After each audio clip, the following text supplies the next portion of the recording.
Well, thank you. I greatly appreciate that. And what I probably should do is, I have to do this very briefly because I've been doing it so long, and my personal story is so complex and what have you that, so I don't want to spend a lot of time on that. But for the people that do not know who I am, they can go, of course, to my website, which is bobfletcherinvestigations.com. Now, if you just go on Google and put in Bob Fletcher, you'll end up there also, because I'm kind of like all over the place there, like sort of like a bad fungus, I guess. But at least to the bad guys in government. So as a matter of fact, I had to quote Senator Kerry, John Kerry, who's now, of course, Secretary of State. I had assisted his offices profusely many years ago in one of the inquiries relative to drugs and government officials. And I had just run for the United States Congress in 1990. And he asked me what if I, and matter of fact, I almost took that seat, but he asked me what would have happened if I had taken the seat and become up there in Congress. And I jokingly said, well, I would be the biggest pain in the butt that they ever had in Washington. And Senator Kerry's response there was that he said, I got news, you already are one of the biggest pains in the butts in Washington. And that was, of course, back in 1990. That's a long time ago. But it's one of the best things I ever heard out of a senator's mouth out of Washington, D.C., that I was already causing them more grief than they wanted to share. But for those folks who don't know me, I got involved totally non-intentionally. I had a company, was taken over. I merged. It's not taken over. It's not, well, yeah, maybe that is the right word. I merged my company with another company in Atlanta, Georgia in 1985 or 86, that period of time. And it turned out to be run and operating by a covert Central Intelligence national security operative who supplies weapons for all of the small wars that you referred to just a few minutes ago around the world that have been taking place. This was a Central Intelligence operation. They took over my business to use it as a covert front. And then, and again, it's totally unknown to myself. There's no way of knowing that until you're already into it. Once I had signed papers and merged, and a few months into it, then I started meeting all of these military generals and officers and covert operatives, and Lieutenant Colonel Bo Greitz at that time is a good friend of mine. At this point in time, at that time, I met him when he had just come back from doing covert operations looking for prisoners of war, and that was in 86, that period of time. And they were still, Bo was still bringing and getting prisoners of war out of the old Vietnam War. And these people, of course, who I'm talking about that supply the weapons for all these small wars, make multi-millions of dollars. And, of course, they also end up being involved with drug smuggling, Oliver North and all of that Iran-Contra business. I was a witness in that, and then became, because of chasing those people, one, of course, leads to another. I became involved with at least 8 to 10 very serious top-level investigations at the congressional level.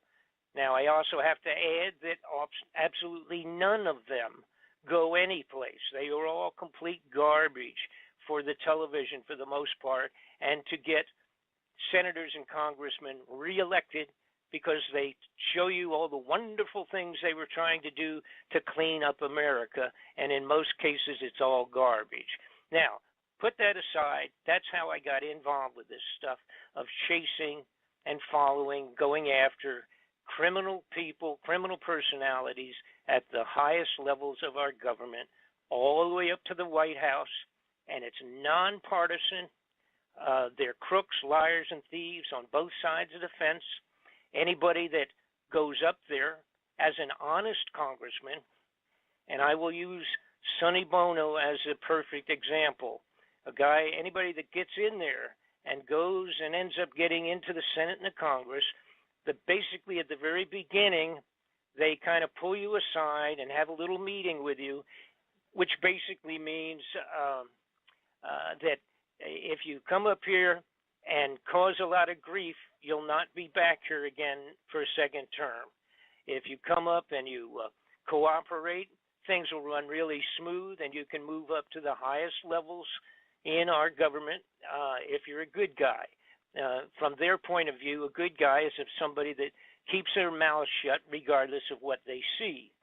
And in Sonny's case, he was appalled when he got up into the den of thieves in Washington and realized how unbelievably criminal everybody was up there. There's many, many wonderful stories, but we don't have time to get into those this evening. But nonetheless, Sonny, I bring him up because when he and I worked with Sonny, supplying him with information on and documentation, the best that you can possibly get, supplied him with reams and reams of information related to the Central Intelligence involvement and other agencies, embassies and everybody else, with the drug smuggling, murder, and assassinations. When I worked with him supplying material, it was probably over a year, and then got down to really sharpening pencils, and finally his office called me back and told me that as soon as Sonny got back from the Christmas holidays, the first thing on the calendar was the investigation at the Congressional Intelligence level with all of my material and some material supplied by other people. They wanted to make sure I was ready to come back into Washington. I was living in Los Angeles at the time. Was I ready to come back and make sure that I had all of my stuff with me and that I assist them in bringing in other witnesses, which included drug smugglers and everybody you can imagine that was going to come forward to a brand new congressional investigation. And for one of the first times in the history of congressional inquiries, Sonny's offices informed me that they had subpoena powers. So they were going to be able to force people to come in and force them to either answer questions, or they actually could put them in jail until they decided to cooperate. That never happens normally in any of these inquiries. You know, these guys can go in and sit down, and then they say, oh, I don't remember, or I can't come in right now, I'm doing something else, or this or that, whatever, and they sidestep the serious questions. That wasn't going to happen on this inquiry, and I loved it. I was overwhelmed with joy, and I thought, oh, my God, this is going to be one of the first times we're going to be able to nail people right to the wall with unbelievable criminal activities coming right out of the White House and going up that far. And 10 days later, Sonny Bono was murdered on the top of the ski slopes in Nevada. Of course, they told everybody can remember, they had this traumatic announcement that Sonny had crashed into a tree and died from running into a tree with his skis on. And of course, nobody knew, because this has been kept very much undercover, the putting together this investigation. You know, nobody knew that at all. And of course, here I'm sitting in Los Angeles. I could have fallen off of my sofa, I guess, when I saw the news. When I called back into his offices, like a day or two afterwards, they wouldn't take my calls.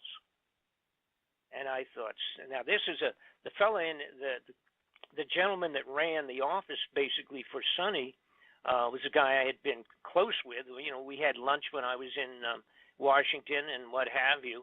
As a matter of fact, one time when I had gone to Washington about 2 years ahead of this period of time, maybe a year ahead, I was in Washington D.C. to stop in there. I stopped in along with other activities I had there, and Frank, his name Frank Cullen, he came out and he said, I looked into the office and they had tapes up and they were blocking people off, and he came out and he said, we'll have to go down to the restaurant.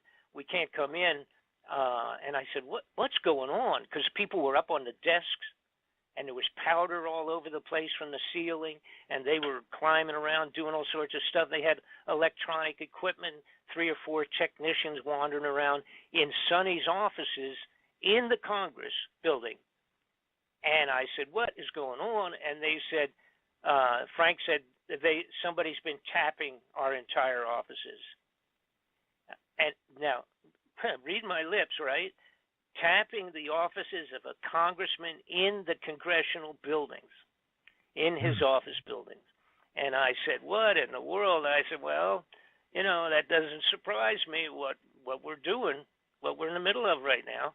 And, of course, that would have been at the very beginning of when I was supplying them with the information that I'm referring to of drug operations and what have you. So, anyhow, the bottom line is that's the kind of stuff I've been involved with, and literally I am afraid, I feel it has really devastated me. I feel that Sonny was murdered because of the material that I had supplied him with, and the investigation that was in fact ready to be cranked up. As soon as he got back, it was the first thing on the menu. Probably would have taken another, probably 15 days by the time after the first of the year, and we would have been up there, and it would have been devastating. I have live audio and I have live videos of Kuhn, one of the biggest drug smugglers in the world out of Burma, pulled out his records, and it was videotaped by Lieutenant Colonel Bo Greitz.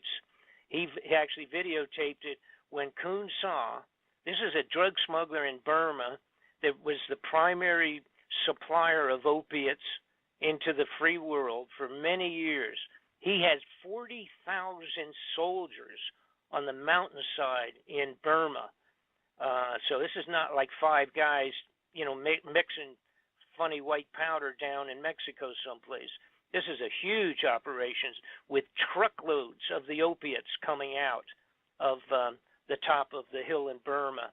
And he had live, which I supplied to Sonny, live recorded videos of Kuhn Sa's entire distribution leadership in Chinese with their books. They opened their books up going back many, many years, naming the Central Intelligence and ambassadorial level persons that had bought the drugs and set up the financing with the mafia, et cetera, read their names live out of the books on the hillside in China, in Burma.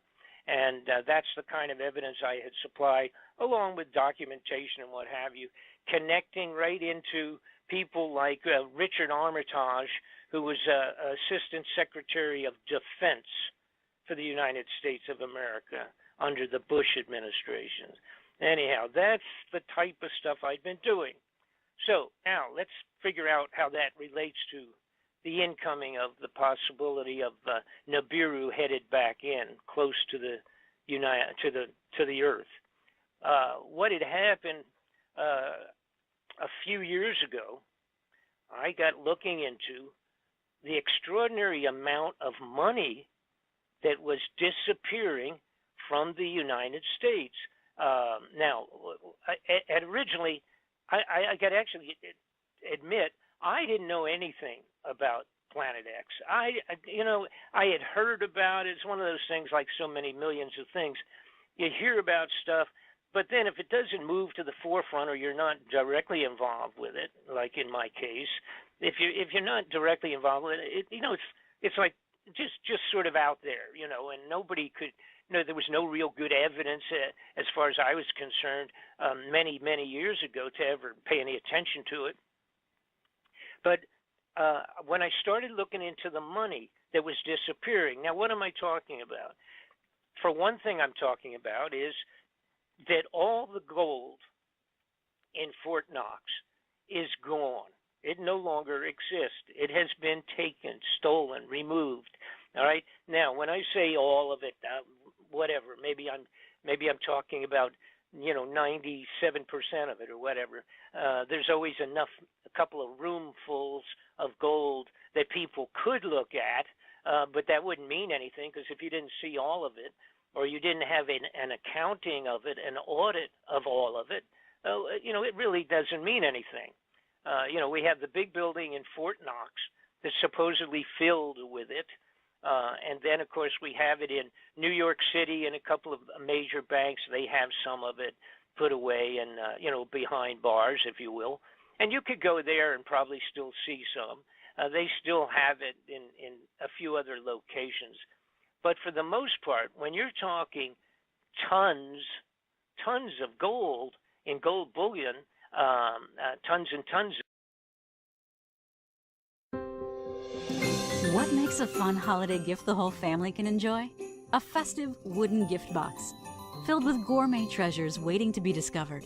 Irresistible Moose Munch premium popcorn, delectable peppermint truffles, cool milk and dark chocolate peppermint bark, buttery raspberry-filled galettes. Send this charming holiday gift in time for the 12 Days of Christmas countdown. Order today at harryanddavid.com. Tons of it, like there was at one point in time, that's not there anymore. That's just gone. We have about in 2010 or 11, whenever it was, after the financial banking crash around the world, the global pinch, all right, that affected everybody, 2008, 9, 10, that period of time, the banks, or those banking entities from Germany and a few other places, they came forward over here to the Federal Reserve and they said, we need a couple of tons of our gold. They have, all those nations around the world have deposited their gold, but huge amounts of their gold, at the Fort Knox vaults as a security situation, because some of the nations have always been a little shaky since World War II, and they worried basically about random overthrow of the governments or whatever, that type of insurgencies and what all.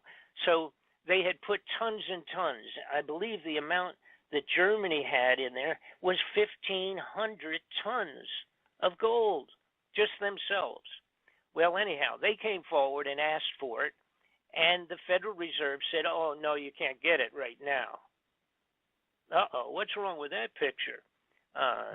If you got a couple $1,000 of mine, I would be upset. But if you had a couple 1,000 tons of gold of mine, I would really be upset. It's kind of figures that the average guy can't even perceive. So following that, there were several other nations that came forward. They asked for their gold, and they were told the same thing.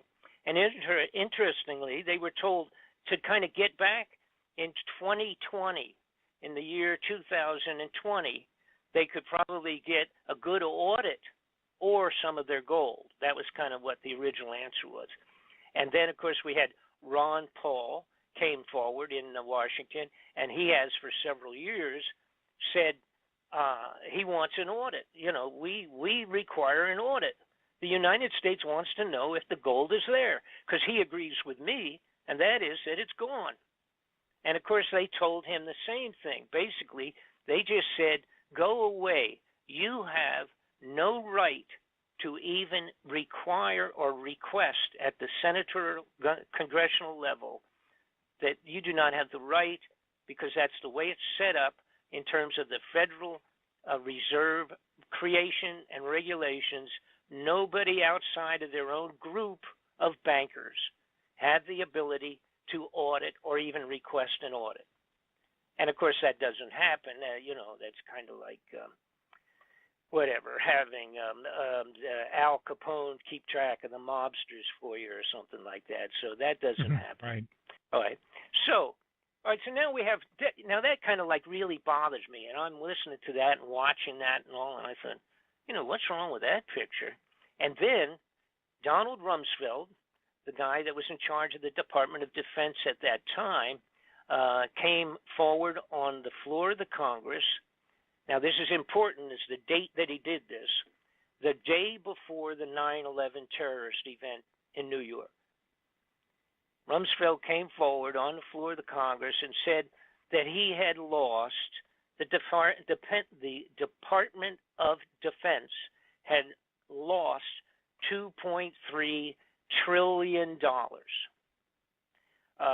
He said it went back a few years, but apparently they just can't locate it. They don't know where it went.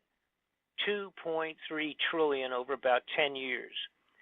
Then, of course, we had the next day was the event that occupied the news for the next 7-8 months, for crying out loud, and that was the outrageous event in New York City. End of story. You never heard again. You never heard a word about Rumsfeld and the Department of Defense missing and losing their money. And by the way, that amount of money equals $8,000 for every man, woman, and child in the United States of America. That's how much that is. Wow. Okay, so let's move forward. What else bothered me? The woman who is in charge of keeping track of the Federal Reserve distribution of funds from the Federal Reserve into international banking, she came out and somebody asked her on the floor of the Congress in an inquiry that they had understood that somehow there was $9 trillion off of the books progressively over the last few years of the banking Federal Reserve being lent out to people, bank systems in Europe, but that they understood it was quote unquote off the books and it was not really definable as to where it had gone. And she had not acknowledged that that was a fact. So there's $9 trillion. Now, we're not even talking billions. We're talking trillion here. And again, it was progressive over a period of time. But basically, she said that she would look into it. But yeah, she understood there was sort of a, again, they just were not positive where it had gone to. So anyhow, done deal. There goes $9 trillion. By the way, that works out to about $30,000 for every man, woman, and child in the United States of America. So we're almost getting serious money here. So anyhow, when I put all this together, and then there was many, many other outrageous situations with huge, gigantic amounts of money just vanishing progressively over 10, 15, 20 years. So now you got to realize, see, there's no way to money launder $1 trillion. Not you can't, 1 trillion. And we're talking 2.3 vanished from the Defense Department. If you were slick enough to embezzle that out of the funding of the Defense Department, you can't go to the local bank and hide it in your safety deposit box. All right, not even Pablo Escobar, the drug smuggling operations, they couldn't do anything with that. So I sat, and I was thinking, what in the world? Where could money like that go to? What are we talking about here? And again, it's 20, 30 years maybe altogether. This is a total outrageous volume vanished. And then I remembered somebody in 94 had come to me, not just one person, but many people, and I was involved with a bunch of different things, and I testified before the U.S. Intelligence Committee myself in Washington on a couple of things. And the bottom line was, I recalled somebody saying, Bob, are you familiar with the underground facilities that they're building all over the United States? These giant underground hideouts. And of course I said, well, I was familiar with some of the military operations, of course, and I knew we had some of the biggest and best underground facilities on Earth for NORAD and that type of operations. And then of course somebody said, well, I'm talking about like even at the Denver airport is a giant underground facility. And of course I had a friend that was real close to that, and a couple other people that were involved in the financing and what have you of government and all of that. So I was familiar, and I also was familiar that that had gone from being a construction of a fancy airport into being extraordinarily over budget. I mean, they kept going, 40 million here, 60 million there, 20 million here. I mean, it just kept going right through the ceiling in terms of cost factor. And after they finished it in 95 and opened it up for use, I had gone with a friend of mine, and we snuck down underground into some of the facilities below, and they were huge. They were gigantic. We had tunnels and tunnels and all kinds of offices and what have, just all kinds of things underneath there. Had nothing to do with the airplanes coming in and out, and entire 7-floor buildings that were buried underground there and what have you. And to date, now that was in 95, and I actually photographed and got some film, whatever, that actually somebody ended up stealing, but it doesn't make any difference because now we do have, we have a lot more. I have live footage underneath these facilities as we speak. But the point was that was a heads up for me. And then I remember talking to some truck drivers, said they had gone from one facility to another facility, probably 800 miles away, driving in his 18-wheeler, 40-foot truck, making deliveries between different points underground. And by the way, we're talking about facilities so large that 2 lanes cross each other for 18-wheelers underground, and mag-levitated trains going as fast as the speed of sound underground from one location to another. So the next point in my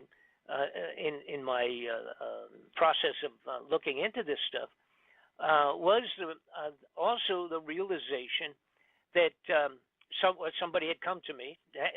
Here's what had happened. So I explain this. Once I got involved with all of this stuff and had been doing it for 30 years, I had so many people coming, and they would say, hey, I work for the CIA, or I work for this, or I work for that. And I mean, I would meet them in some cases face to face. Several of them became friends, and they would just say, look, I can't come out. I'll get blown away. But let me just give you this, and I would get a packet of information, or I'd get some photographs, or I would get this, or get that, or whatever. And that happened over and over again because so many of the bad guys were the same bad guys, interfaced with people 10, 20 years ago, and now they're mixed with a different group, maybe 3 or 4 other guys, and they're carrying out more covert operations around the world, doing A, B, and C. So that was what had happened to me, see. So it ended up where I was like a sounding board, and I used to, again, when different investigations came up, congressmen, senatorial offices, et cetera, would call me, and they would say, hey, we're looking into this. Do you have anything with this guy and that guy or that bank or this? And I would say either no, I don't, or I would say, oh, yeah, wait a minute. He was involved with A, B, and C over there 5 years ago. So that was what had happened. That was what had created my original lifestyle, if you will, and keeping me in this junk. So now let's get back to all the crazy stuff going on underground. I had somebody came to me and said, these underground facilities, they're all over the United States, but to add to it, they're doing it all over the world, in the major nations of the world are doing a similar thing, building these underground hideouts. And they said, well, let me show you this in Russia. Let me show you what they're doing in China. Let me show you this. So then I started thinking, what in the world's going on? All of a sudden, these criminals have been stealing millions for their own pockets. Now they shifted gears, and they're stealing billions and billions, adding up to trillions, and they're building underground hideouts. And then I looked into it, and I found out that they were filling them with survival foods by the tons and tons and tons of underground facilities being filled with tons and tons of survival dried foods and goods and material. Then I found out they had some facilities where they were had set up underground growing operations so that they could grow actually foodstuffs in certain of these underground facilities. Then I found out about a thing called the International Seed Vault. Now that's not terribly secret, but basically it's up in Norway, and it goes into the side of a granite frozen mountain in Norway, kind of on an island, if you will, highly secured, totally secret entrances only with military guards, etc. But they have seeds to regenerate all living foodstuffs on the face of the earth, if in fact all of those things were eliminated. If all of a sudden everything was wiped out and we had to replant, we have multi-millions of seeds in the Norway International Seed Vault. Oh, wow, that's pretty strange. All right, so now I'm adding all this stuff up, and then someone comes to me. Oh, and by the way, the Russians, in 2010, they put out a mandate for themselves internally to build and create 5,000 underground emergency shelters. That was in 2010. Their mandate was to accomplish that by 2013. That was a targeted date. They did complete them for the most part. Most of them are small. They're not what I'm talking. They're not 8,000 or 10,000 people to get underground. They're smaller facilities. But one of them can handle over 60,000 people underground in Russia. All right. So, and then, like I said, we have these, and then China. China's been doing the same thing. They have, and these are dug with these gigantic digging, tunnel boring machines that are so large. The bigger ones, they can go a couple of miles a day into the side of a mountain, and when they're done, back out, and you could drive an 18-wheeler down where they've been.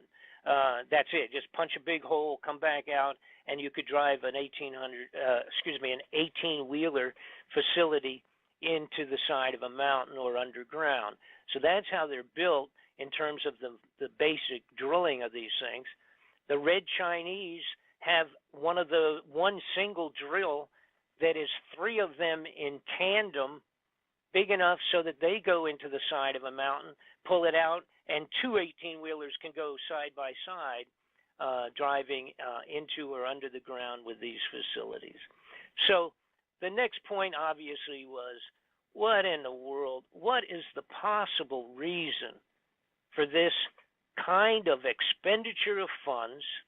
And by the way, see, if anybody wants to know, everybody ever scratch their head and say, how come they don't fix 50,000 bridges and tunnels and what have you in the United States of America, all of our infrastructure? They haven't spent a penny on that stuff in 30 years. We have bridges today with 1 million cars going over it every day into major cities that technically should be condemned. And the numbers of that, by the way, and of course all this stuff, a guy can individually look up on your computers. You want to find about, just put something in your computer like Google, like infrastructure problems in America, and put that up, and you see the figures. It'll blow your mind.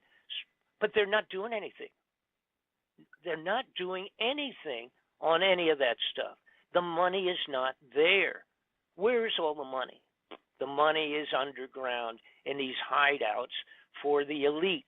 They then also spent in the last few years millions and millions of dollars buying military equipment for the police and the sheriffs and for security operations, bullets, machine guns, under the title of, how about the Forest Rangers with 15 million bullets purchased under their name?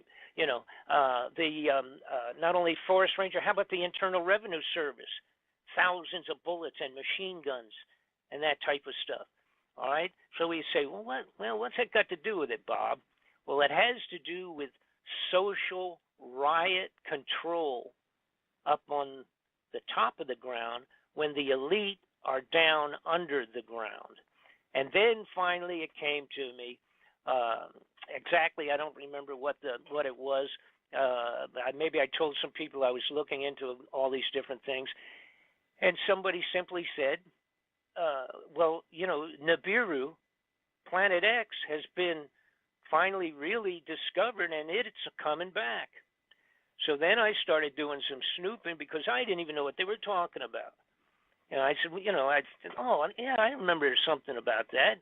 And back, as a matter of fact, in the 50s and the 60s, it was like in Look magazine, Reader's Digest, and for all of our young people out there, these were big, important magazines in the United States that were better than most of the newspapers.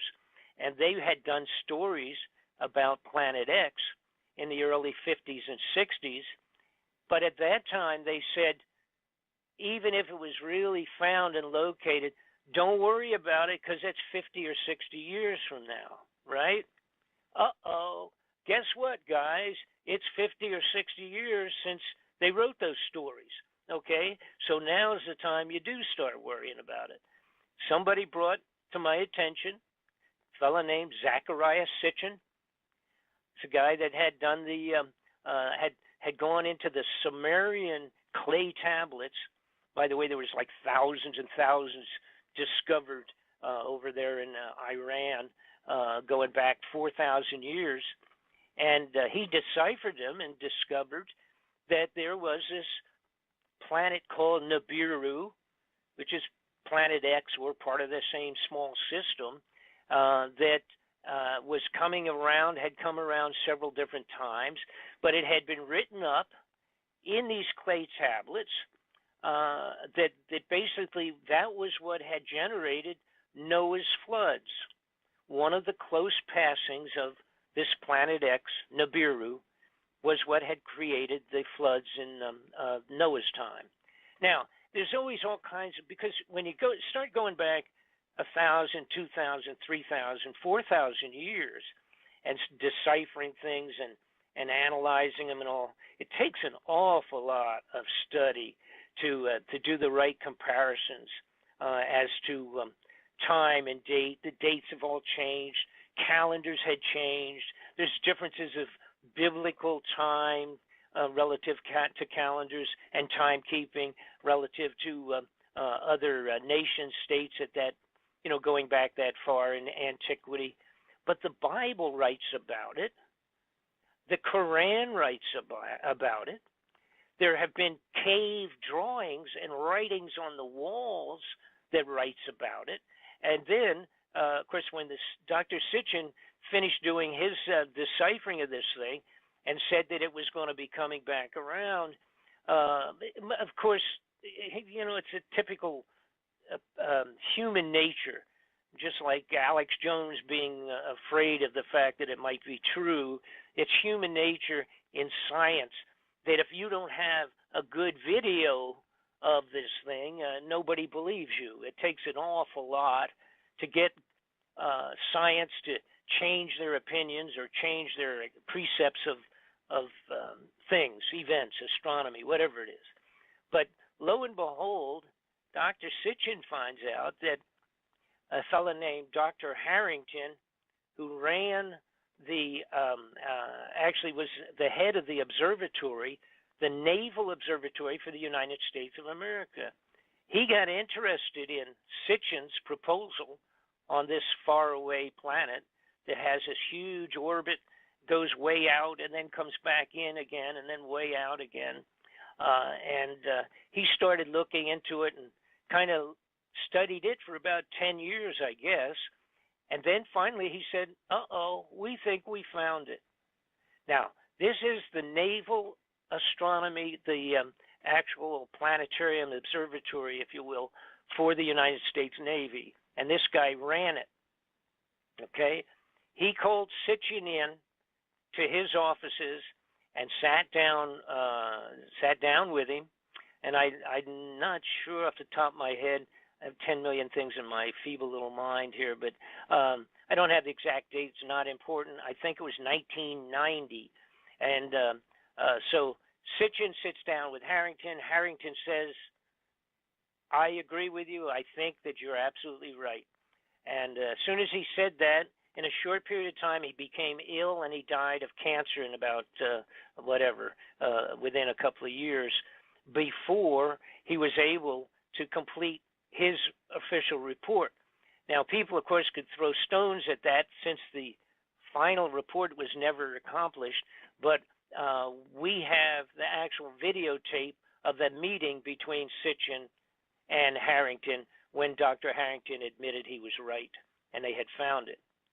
So some point in time, and by the way, I have to say this also, I just throw this in. And I'm going to use the word credible because it's hard to know if they are or not, but every one of the people that would be called prophets that are any good, all right, the really best quote-unquote prophets going back 1,000 years or 500 years or 7 or 4 or 6, all of them talk specifically about Nibiru, the planet X coming back around, causing all of these different problems, et cetera, et cetera. And it included Mother Shipton from England 400 years ago that predicted scuba diving, submarines, automobiles, tanks, harvesting equipment, generators, computer systems, all of that. And she also made a big deal about Planet X Nibiru coming back by and causing unbelievable havoc on the face of the globe. Nostradamus does the same thing. And my point, I guess, here is when you have all of the religions, all the religious writings, even the monks on the top of the mountains in Tibet have the same stories, the same information related to the return of Nibiru. All right, now, and there's also junk related. I'm not going to get into it too much. Information, junk's not a good term. Information related to this also in the crop circles like crazy. All kinds of very specific points of the Nibiru return. So finally, it made sense where all the money went. By the way, we now have 103 underground facilities.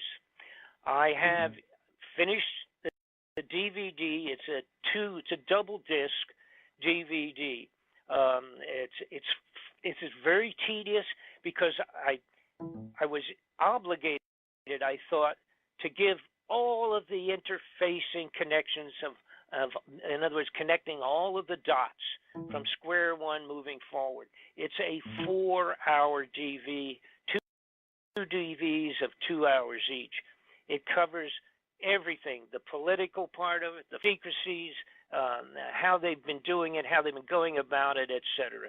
But the bottom line is this, and some people will remember, 1983, Ronald Reagan did a speech on the floor of the United Nations, and he said, I wonder how we will all react between each other. And he was talking to the Russians and the Chinese, and at that time, he said, when we discovered some extraterrestrial threat, how well would we cooperate among each other once we found that there was an extraterrestrial threat headed towards Earth, and in fact, we all had to join together. Well, that's exactly the period of time, from my information, that Ronald Reagan was presented with the fact that NIBIRU was headed back in and gave him a fairly close estimate, estimate is probably the best term, of when it might in fact be going to arrive. So now I'm going to shut up briefly anyhow. If you have any questions or anything like that, jump on right now. We've also had, by the way, an awful lot of important people at high levels of international government that had died since this, that may very likely have been privy to the information of this planet headed back in, and that the upper crust bad guys were maybe worried that they wouldn't keep their mouths shut, so they eliminated them. And of course, that includes 2 or 3 of the heads of the CIA that had been retired. They were all killed. They set them up and make look like they were physical problems, or that they had, in Bill Colby's situation, they told us that he had fallen out of his canoe. And I did a major investigation into his death. He was murdered, no question about it. Who knows why Princess Kelly, or why what am I trying to say? I'm having the princess that was so popular that died in the car. Diana? I'm sorry, Diana. Princess Diana. She may possibly have been one that fit into the category of knowing what was coming and people being worried that she would shoot her mouth off. So you have to understand something. A lot of people, and a lot of people ask, when are they going to tell us? When are they going to make an official announcement to the people that this thing is coming in? All right? That can never happen, and it will never happen. There will not be an official presentation that, oh, by the way, we'll call it my fellow countryman speech from the president. That's not going to happen. Now, if it does happen, let me rephrase it.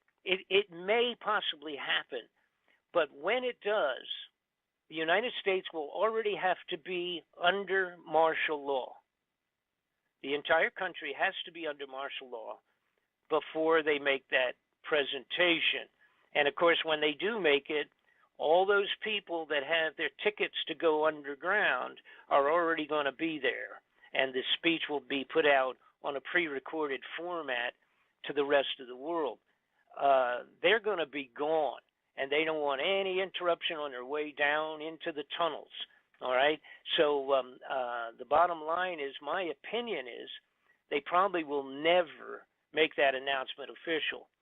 But before it becomes visible in the sky, where people start saying, and thousands of just average folks, but also, of course, the amateur astronomers, before any of them get to where they can actually say, uh-oh, there's a new star. And then a week later, it's going to be a little bit bigger, and then it's going to be a little bit bigger. And before that happens, and it starts becoming the talk of the earth, we will be in martial law. That's where the equipment, the military equipment's been supplied going back to the 90s to the sheriffs and the police departments all around the world. All around the United States, and including things like grenade launchers, bazookas, personnel carriers. Some of it they talked about there in Missouri when they're having the racial problems here recently, and they complained. They said, "What's with the police coming out with water cannons and personnel carriers and armored cars and all that? Where'd that come from in Missouri?" Because people hadn't paid attention. See, but these things have been placed continuously since the 90s, and the only caveat, the only extra little sidebar to it was that they would supply them for almost nothing. They could make long-term payments to the, for the leftover, quote-unquote, leftover military equipment. that was being made available to these policing operations. The only thing was they had to agree that if they were ever needed for a national emergency, quote unquote, that they would come on board, with whatever federal agency that requested their help, and that they would use it appropriately. And of course, these guys, it's great. These sheriffs getting 50 caliber machine guns on the top of a troop carrier, for crying out loud, in the North Carolinas. I mean, they love that. We'll sign anything. What do I got to sign? That's great.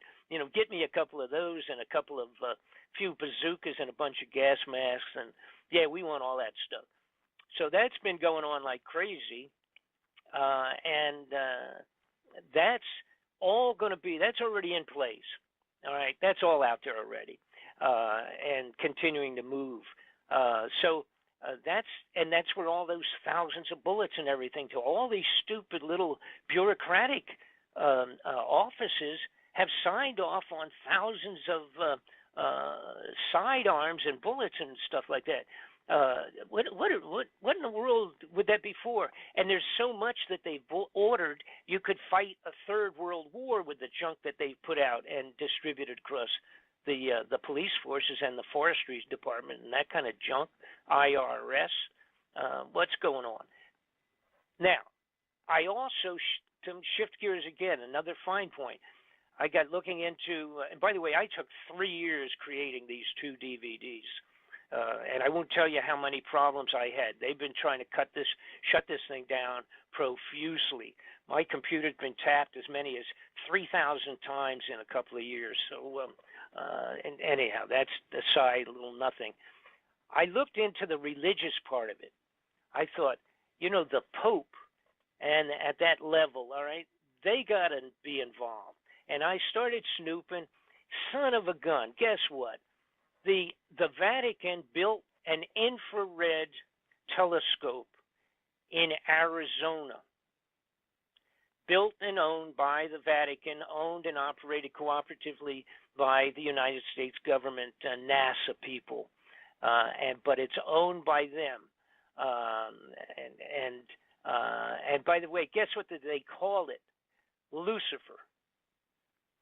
That's right out of the Vatican. They named their own infrared telescope Lucifer. Now, the Planet X at this point in time can only really be photographed properly by very powerful infrared telescopes. It doesn't put out its own light, therefore it's something that's not simply seen easily. Theoretically, Planet X is 5 times the diameter of Earth. It carries along with it 4 or 5 moons of its own, somewhat like a separate little solar system, with the bigger planet being what would represent the sun, and then the moons around it. It's kind of like its own little solar system. Trying to hit on a few of the more poignant. Oh, okay. I know a lot of people have heard about this. Some people haven't. But why would, if we didn't have something like this happening, why would the Centers for Disease Control order up and purchase over 500,000 coffins designed exclusively, even including in the patents itself, designed exclusively to accommodate possibly 2 or 3 adults and designed specifically to be cremated? These are bought, ordered up, purchased, and delivered over 2 years ago to the Center for Disease Control. Something's wrong with that picture, folks. You got to worry about that. The other thing that people ask me, again, maybe possibly being a little bit repetitious, but a lot of people ask, why can't we just go out in the backyard and see it? Well, first off, it's way far off in terms of distance still. It is already affecting everything.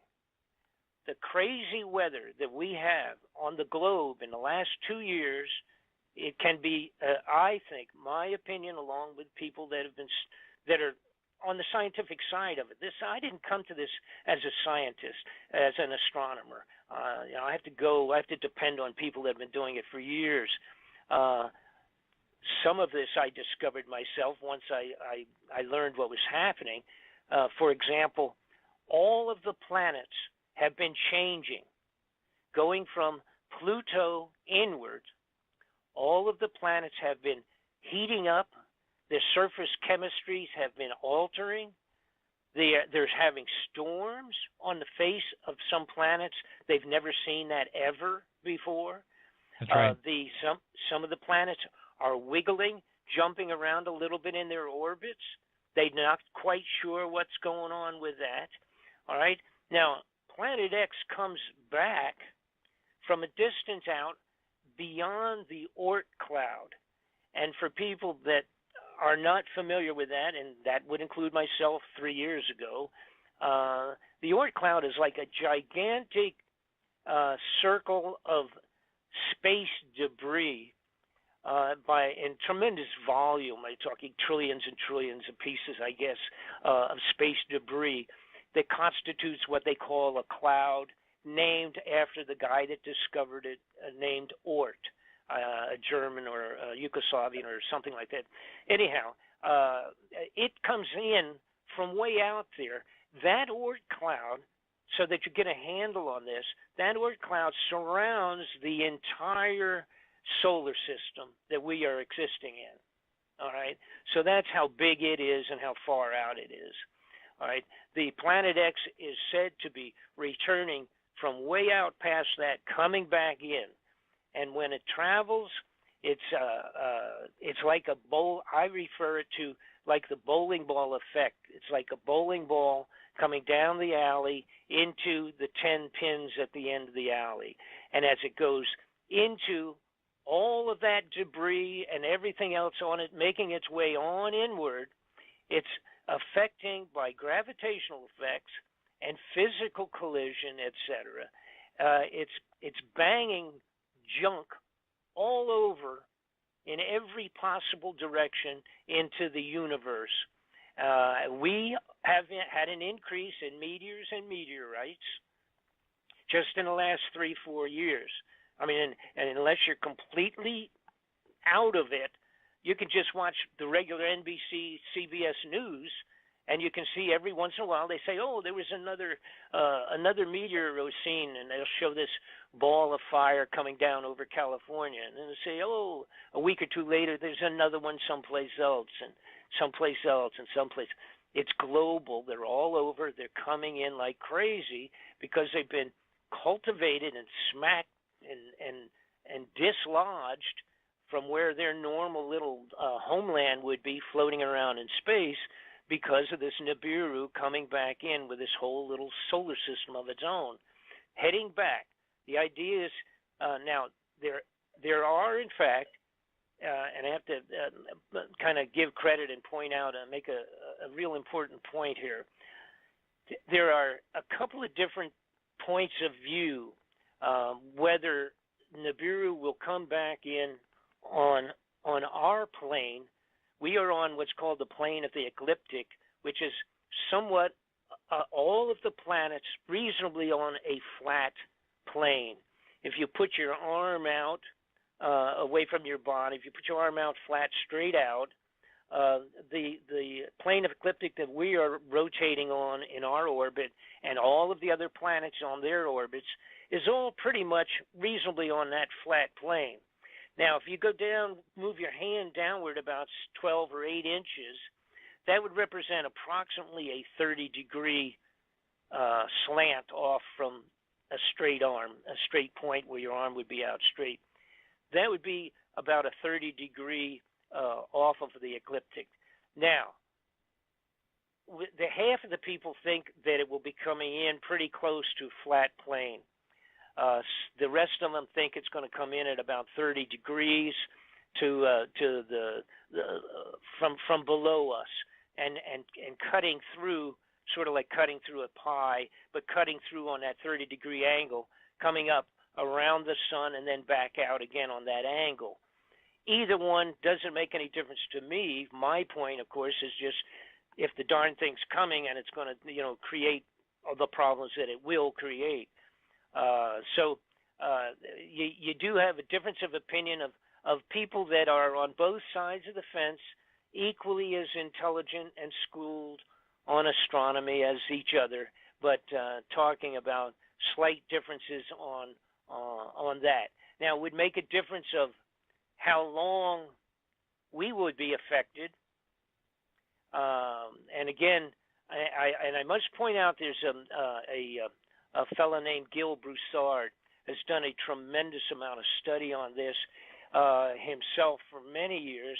He's matched up all the dates of when it previously had come by and caused problems there. And again, this is where you have two different thought factors here. One group also feels that it's which Dr. Sitchin originally said when he did the Sumerian tablets. He said it was a 3,600 year orbit, 1,800 years out and then 1,800 years back. All right, and that would mean, of course, that it would only come around every 3,600 years. Now, Gil Broussard feels that it has been coming around every 360 or 350 years. Now, that means it would be coming around 10 times in that 3,600 year orbit. Now, originally I thought, being totally a novice in this stuff anyhow, I thought, wow, 3,600 years, that's really a long orbit. Does that even make physical sense? How come it doesn't fly apart in that period of time, et cetera, et cetera? But then I realized that we had a comet. Everybody's familiar with Halley's Comet. Halley's Comet comes around every 75 years. And then I realized that there was another comet that came around a little while back I think discovered in the 60s or something like that, that actually was it was called the Hale-Bopp Comet. And it came around a few years ago, had never been seen before, was not logged in any place. And it was pretty good size, just like Halley's Comet. And it was a 4,200 year orbit. See, so that's 1,000 almost, 700, 800 years longer than the 3,600 that was perceived for Planet X. So that long orbit is a reality. That's all I'm saying. It actually, now as it is, this particularly Hale-Bopp comet will not be coming around for another 4,000 years, so we don't have to worry about that. And of course, it was just a comet. The difference here is we're talking potentially a physical planet the size of 5 times Earth. It supposedly passed through the last time. There has been writings on this. Again, I go back to antiquity, all over the place describing the last passing of this thing.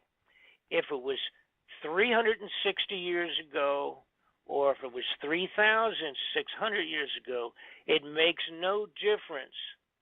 The United States elite criminal personalities at the top of our government have stolen the money, built 100 of these underground facilities and filled them up, not with foodstuffs, for 50 years from today.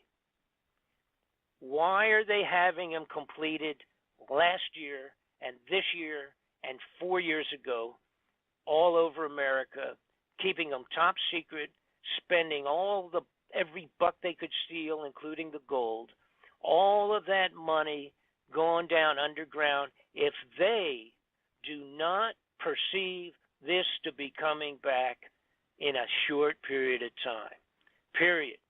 Now, let me leave this open now to you guys. You got any questions? More than 700 of them. Please go ahead and ask. And if I can answer it, I will. And if I can't, I'll just tell you I don't know. Oh, great. Well, I'll tell you what, this has been unbelievable. You have touched upon every major point that, I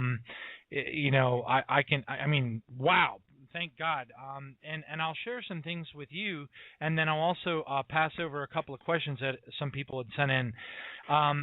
What's fascinating is that when you look at, if you were to make yourself a model of the solar system, of our solar system, and then create a second model of another solar system, bigger, smaller, doesn't really matter, and you would take the two models and you would slowly move them toward one another, and then and move them past one another in an elliptical orbit, which is arguably what this is supposed to be in.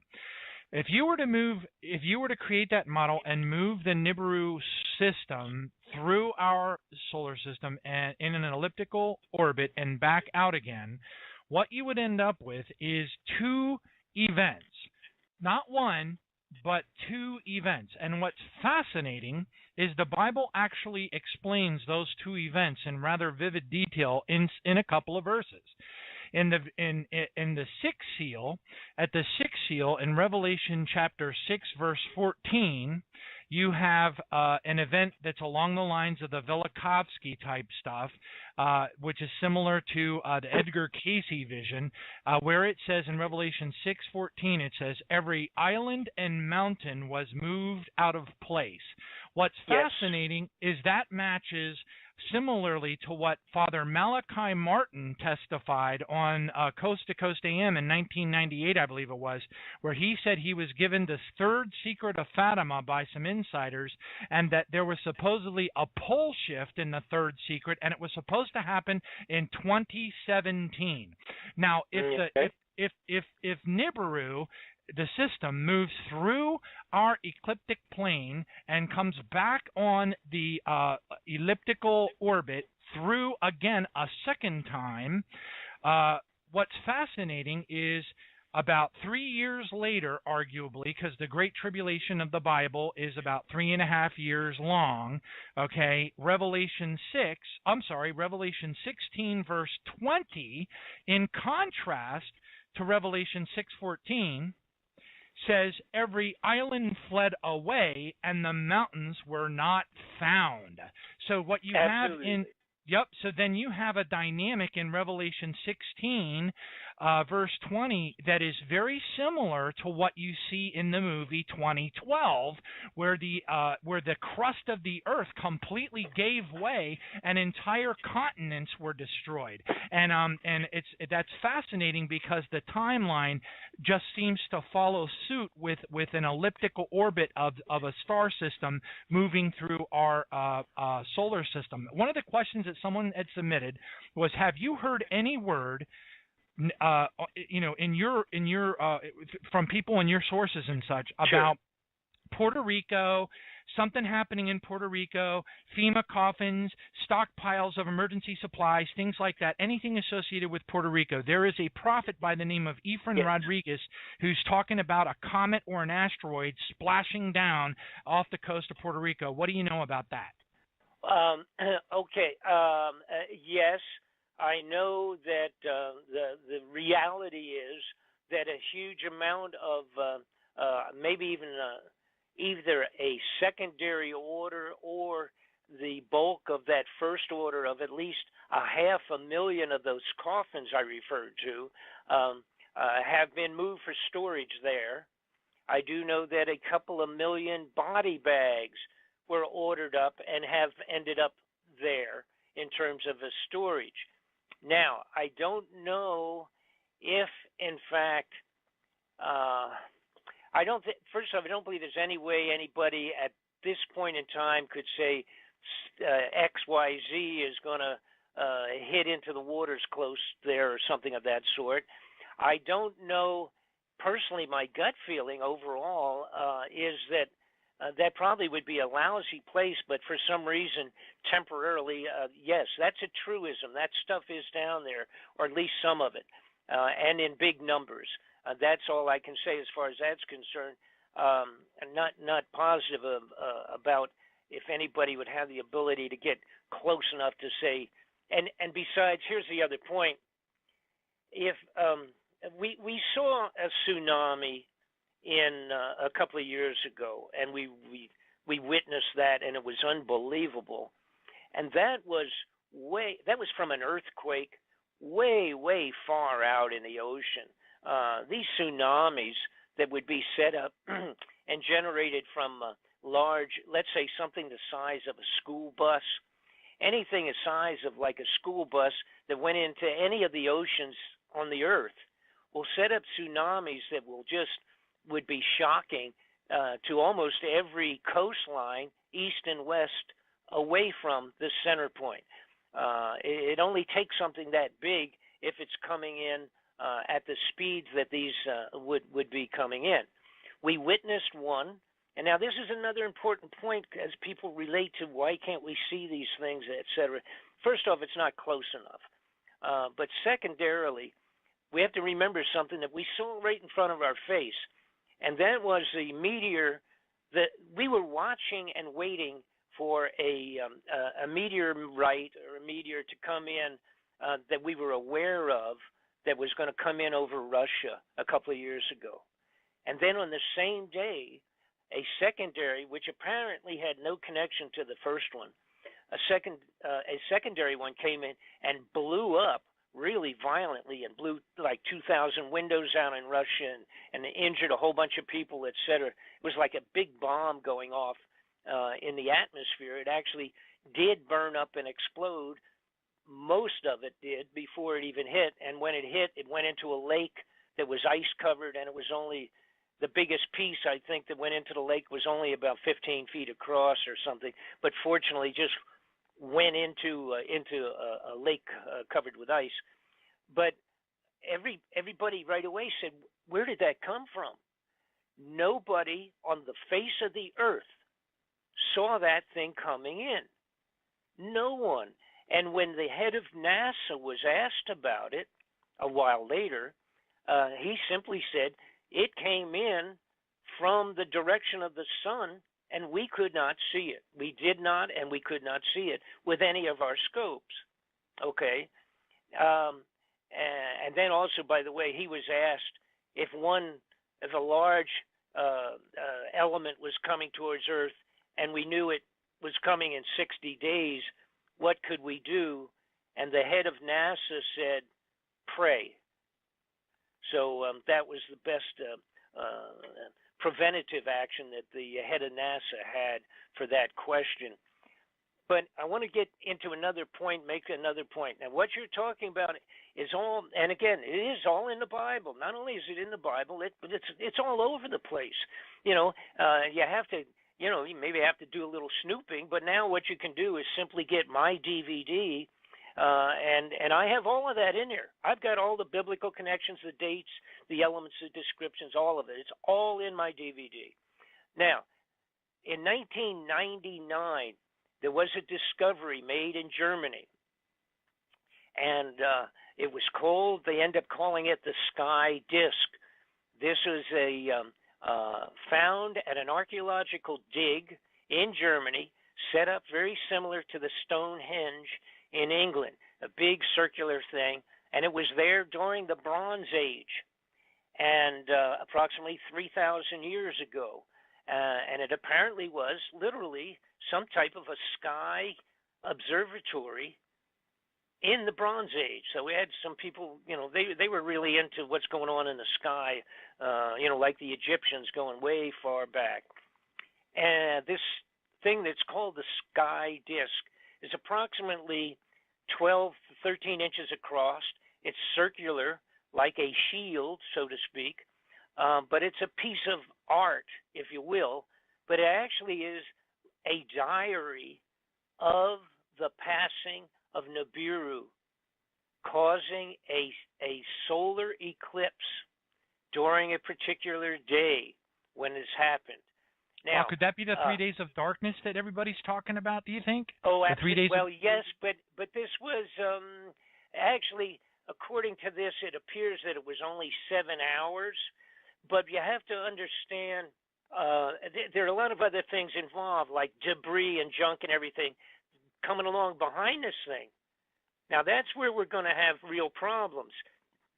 Let me the cover reason I'm asking, because Sure. I'd love Yes, to hear sir. your thoughts on this, because there are prophecies. There's a Padre Pio prophecy from 1950, 1951, which includes 3 days of darkness that are supposed to be coming upon the earth. And then, of course, you have the reference in Revelation 6, verse 12, where it says the sun turns black as sackcloth of hair. Well, it doesn't give the duration, but certainly if the sun turns black, Yes. it's going to be pretty darn dark.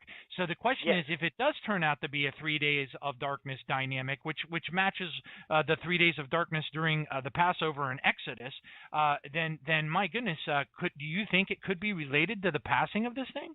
Oh, absolutely. And let me explain and hit on all these things real quick too, and then because I don't want to run out. How much time we got? We got a little bit of time.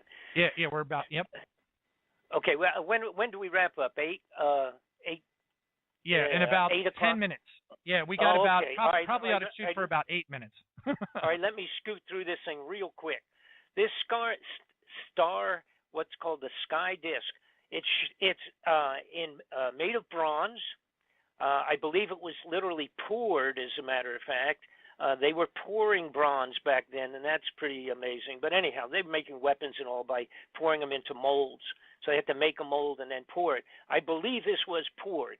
It is in bronze, 12, 13 inches across, circular, and highlighted in gold. The whole thing, all the planets and everything indicated on the disk is in gold. Now, here's the point. The location, a couple of things showed up in this. One is the different constellations that they very specifically have been able to identify are all on there in gold. The moon, the sun is there. The Earth is shown from the point of view of where they were watching this, and the moon and the sun are both seen at the same time. All right, and so it indicates with the location of the constellations, etc. With new computerization programs, they have put in the locations and they have come up with a date. This thing was made 3,600 years ago.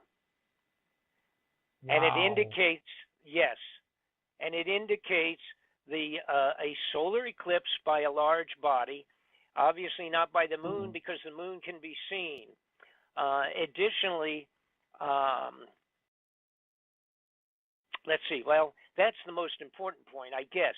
Now, how this would have been done obviously was this astronomer, I've got to call him an astronomer, these people that built this huge observatory in the ground there to mark off the movements of the sky, they were blown away by this event. What it also shows, and this is important because this was, a matter of fact, Gil Bouchard came up with most of this and his brilliant study, unbelievable in-depth study relating the biblical statements to all of these events. But it shows that what took place when this came by, it shifted the Earth 26 degrees. They can literally, with the new computerization, they feed the information that's shown on this down to not only the year, but the day, and it was 8:30 in the morning when this took place. That's how accurate the computerization is of the description given on the disk. So they actually have a date and a time, etc. Now, that 26 shifting of the entire axis because of this passing of Nibiru, now that refers to what you're talking about, the movement of mountains and all the rest of that. Now, you get into another thing where you talk about, and by the way, it was about a 7-hour eclipse, if I recall right. Again, this is off the top of my head here, and I have it all exact in my DVD, but I think that's what it was, which, of course, is a long time. Holy mackerel. You know, if you're talking in the middle of the day, you lose several hours of it, not just 15, a few minutes, so to speak. Anyhow, it was several hours as opposed to a few minutes of a solar eclipse because of this being this giant planet going by. Now, here's what's going to happen. If everything happens as it's being perceived, taking historic writings, biblical accounts, all the rest of that, and mixing it with scientific reality and the size and all the rest of those calculations. This guy is going to come in. Now, when it comes in to go around the sun, and again, dragging with it a couple of moons, about 4 or 5 moons, it's also going to have a tail behind it of meteoric junk. All right, just space junk dragging along behind it. That's when we're going to go through. It will take the Earth approximately 1 hour to travel through the width of the tail of that. After it's gone behind the sun, our orbit will drag us through it in a worst case situation, through the tail. It will take an hour to pass through it. During that hour, we will be going through a hailstorm of meteors. Burning hail, which is described in the Bible. Okay, that's what killed all these soldiers and all sorts of things, etc. Described very specifically in the Bible. Oh, absolutely. Revelation 6:13 says, "And the stars from the heaven fell to the earth as a fig tree drops its late figs when it's shaken by a mighty wind." We're down to the 5-minute mark. I'd love to have you tell people where they can go to get your DVD set in a little bit more detail. I'm looking at your website right now, and I don't see the link for it. It says Home About Media Videos. Where can people go to get this DVD set? If you go to and you have at least there, if you're are you just on Google? Here's the point. Just go on BobFletcherInvestigations.com. It's BobFletcherInvestigations.com, or the Bob Fletcher Investigations, one long word, .com. You will get to my my website. On the website, there's description. There's some pictures of underground facilities, a few things in there. But the title of the the double DVD disc set is Incoming. That's the title of it. You can get it easily. I've got a section in there called, I guess it's under store. I don't get involved with that too much, but I guess it's under store or where to purchase or whatever. You can find it on there. You can't miss it. And by the way, I have to tell you something. I've done a couple of radio programs that are fairly large in their following, and the reaction has been mind-boggling. People are really understanding the seriousness of this. Now, I want to get in real quick. I do give you an estimate of all of these professionals of when we might see this, and it's interesting because you talk about Passover and the relationship to the biblical statements on this crazy thing. The estimate is that possibly by next December, the star will be seen first up in the sky, that the Planet X will be seen as a star. The earliest time has been calculated to be next December, and for it to pass by March and April. Wow. Of the very 90 days later, the Passover. That would be the very earliest. The very latest would be any one of the other following 2 or 3 years. In other words, it'll be seen in December, and then within 90 days it'll pass by. That's when the problem hits the fan. It will constitute blocking the sun with it, not only itself, but by all the debris and junk, plus the volcanic activity. As we speak today, the volcanic activity on the Earth is amazing. A couple of weeks ago, it was 37 of them at one time was going off. Nobody's talking much about that, but it's in reality. You can look up the activity and what have you. It will cause volcanoes. It will cause tsunamis that will be mind-boggling. The gravitational effect, we have to remember, and I get into this also in the DVD, you have to remember that the moon pulls our waters in and out all the time with the tides. Okay, this thing is 5 times the size of Earth. The gravitational effect would be mind-boggling to all of the oceans and the coastlines. So it's a multitude of problems. And the 2012, the title